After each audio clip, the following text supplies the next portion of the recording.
আমাৰ ছাত্ৰ ছাত্ৰীসকল তোমালোকৰ টেলেণ্ট চাৰ্চ এক্সাম যিটো আছে এইটো তোমালোকৰ ৰবিবাৰে হ'ব অৰ্থাৎ মাত্ৰ এদিনে দুদিন আছে অৰ্থাৎ তোমালোকৰ 1 ডিচেম্বৰত পৰীক্ষাটো হ'ব সো ইয়াৰ কাৰণে তোমালোকে প্ৰিপাৰেচন কৰি আছা বহুতে প্ৰিপাৰেচন কৰিবৰ কাৰণে কি পঢ়িব লাগে নাজানে বা পোৱাই নাই মেটেৰিয়েলছখিনি আৰু লগতে কুৱেশ্যন পেপাৰ আগৰ নাজানে পোৱা নাই তেনেকুৱা ছাত্ৰ ছাত্ৰীৰ কাৰণে সুবিধা কৰা হৈছে আমাৰ ক্লাছৰ জৰিয়তে কৰা হ'ব লগতে তোমালোকে এতিয়া ভিডিঅ'ৰ জৰিয়তে চালে তোমালোকে কি হ'ব মই ধৰা হ'ল এটা ভিডিঅ'ত ধৰা 15-20টা কুৱেশ্যন আলোচনা কৰিব পাৰিম কিন্তু তোমালোকে যদি এখন ইবুক প্ৰস্তুত কৰা হৈছে সেই ইবুকখনত তোমালোকে বহুতো প্ৰশ্ন চাব পাৰিবা ঠিক আছে বহুতো প্ৰশ্নৰ পৰা তোমালোকে 5 মিনিট 10 মিনিটত তোমালোকে 50-60টা প্ৰশ্ন চাই লৈ চাব পাৰিবা তাতকৈ বেছি চাব পাৰিবা গতিকে ইবুকখন ল'লে বেছি ভাল হ'ব য'ত আগৰ কুৱেশ্যন পেপাৰ বিলাকো আছে তোমালোকে মাত্ৰ 35 টকা ঠিক আছে 49 টকা আছিল এতিয়া বেছি সময় নাই মই কমাই দিয়া হৈছে মাত্ৰ 35 টকাতে তোমালোকে ইবুকখন লৈ কেনে পঢ়িব পাৰিবা ঠিক আছে একদম টাইমো আছে একেদিনতে পঢ়িব পাৰিবা ঠিক আছে তেতিয়াহ'লে ভিডিঅ' জৰিয়তে তোমালোকে চাব নালাগে বা ভিডিঅ'টো মই সম্পূৰ্ণ দিয়াটো শেষ নহ'ব ইবুকখনৰ গতিকে তোমালোকে পিডিএফটো লৈ কেনে ইবুকখন লৈ পেলাই চাব পাৰিবা যিটো নাম্বাৰ আছে এই নাম্বাৰটো SMS কৰিলে জাষ্ট এটা SMS দিবা ক্লাছ 9ৰ টেলেণ্ট চাৰ্চ এক্সামৰ ইবুকখন লাগে এতিয়া এই প্ৰশ্নকেইটা লৈ আহিছো ইম্পৰ্টেণ্ট প্ৰশ্ন চাবা তোমালোকে পৰীক্ষাৰ কাৰণে ক্ৰমজম কিহেৰে গঠিত DNA আৰু প্ৰটিনেৰে গঠিত ঠিক আছে ক্ৰমজম DNA আৰু প্ৰটিনেৰে গঠিত মানুহৰ দেহত থকা ক্ৰমজমৰ সংখ্যা কিমান 46 ডাল 46 ডাল কোষাবৰণ আৰু কোষ কেন্দ্ৰৰ মাজত থকা জেলিৰ দৰে দ্ৰব্য কি বুলি কোৱা হয় কোষ পৰক বুলি কোৱা হয় পাতৰ কোষৰ কোষ পৰকত থকা ৰঙীন পদাৰ্থ কি বুলি কোৱা হয় প্লাষ্টিড কোষৰ কোনটো অংশৰ ক্ৰমজম পোৱা যায়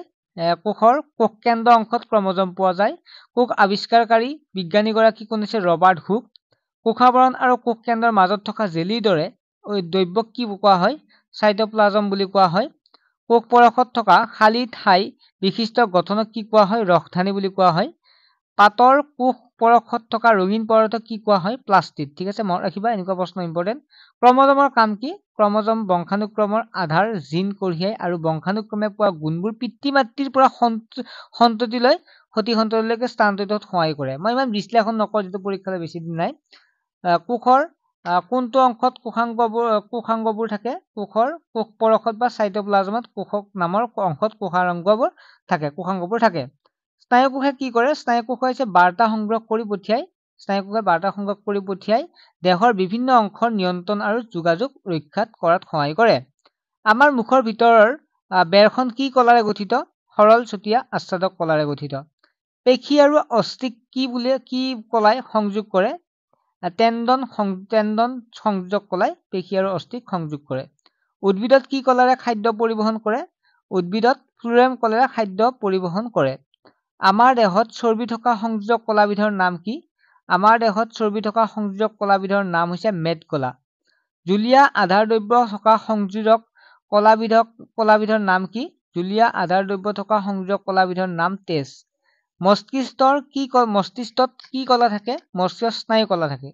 আমাৰ মুখৰ ভিতৰৰ বেৰখন কি কলাৰে গঠিত আচ্ছাদক কলাৰে গঠিত সৰল আচ্ছাদক কলাৰে গঠিত কলা কি একোটা নিৰ্দিষ্ট কাম সম্পন্ন কৰিবলৈ একে গঠন আৰু একে আকৃতি বিশিষ্ট কোষকে কলা সমষ্টি কোষৰ সমষ্টিক আমি কি বুলি কওঁ কলা বুলি কওঁ অগ্ৰস্থ ভাজক কলা ক'ত পোৱা যায় অগ্ৰস্থ ভাজক কলা উদ্ভিদৰ কাণ্ড আৰু শিপাৰ একেবাৰে অগ্ৰ অংশত পোৱা যায় কোনবিধ কলাই নাৰিকলৰ বাকলি গঠন কৰে নাৰিকলৰ বাকলি গঠন কৰা কলাবিধ হৈছে স্ক্লেনকাইমা উদ্ভিদৰ কলাৰ প্ৰকাৰসমূহ কি উদ্ভিদ কলা দুই প্ৰকাৰৰ যেনে ভাজক কলা আৰু স্থায়ী কলা তেজক কি কলা বোলা হয় তেজক তৰল সংযোগ কলা বুলি কোৱা হয় ইউৰন কি ইউৰন হৈছে স্নায়ু কলা গঠন কৰা কোষবোৰক স্নায়ু কোষ বা